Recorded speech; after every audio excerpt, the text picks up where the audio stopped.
Au cours de la commémoration de la Journée internationale de lutte contre la corruption le mercredi 9 décembre 2020 à Abidjan, le Premier ministre Ahmed Bakayoko a réaffirmé l'engagement constant du président de la République à œuvrer pour une bonne gouvernance en Côte d'Ivoire, tout en estimant que ce qui fait la force d'une société, ce sont les valeurs qu'elle porte. Le Premier ministre a relevé que tout le monde est prêt à chanter les louanges de la bonne gouvernance, mais personne n'est prêt à accepter la rigueur de la loi. Il a par ailleurs indiqué que cette cérémonie est une opportunité pour le gouvernement ivoirien de réaffirmer l'engagement constant du président de la République, Alassane Ouattara,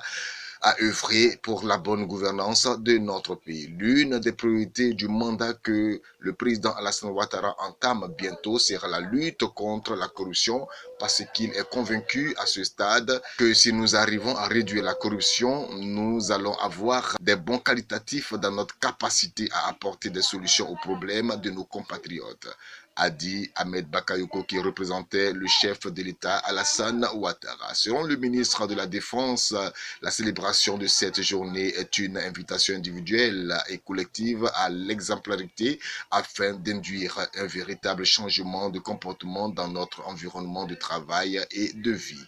Et ce, à l'effet d'engager l'ensemble de nos compatriotes dans un cercle davantage vertueux dont le maître mot doit être l'intégrité.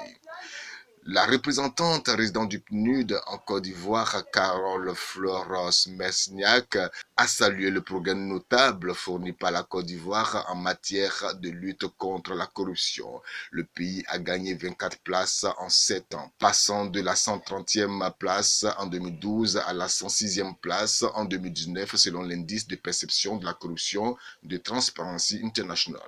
La corruption en Côte d'Ivoire est devenue un phénomène banal qui s'est transformé en une culture dont les effets, bien qu'étant perçus par les catégories sociales comme un moyen d'atténuer la pauvreté, demeurent un facteur qui freine le développement de l'économie. Au niveau du transport routier, pour ne citer qu'un exemple, le binôme policier-transporteur pense que la corruption est un acte de solidarité et de survie. Loin de cette appréciation, la corruption demeure un facteur de la pauvreté à cause du caractère sélectif et inéquitable de la redistribution des retombées.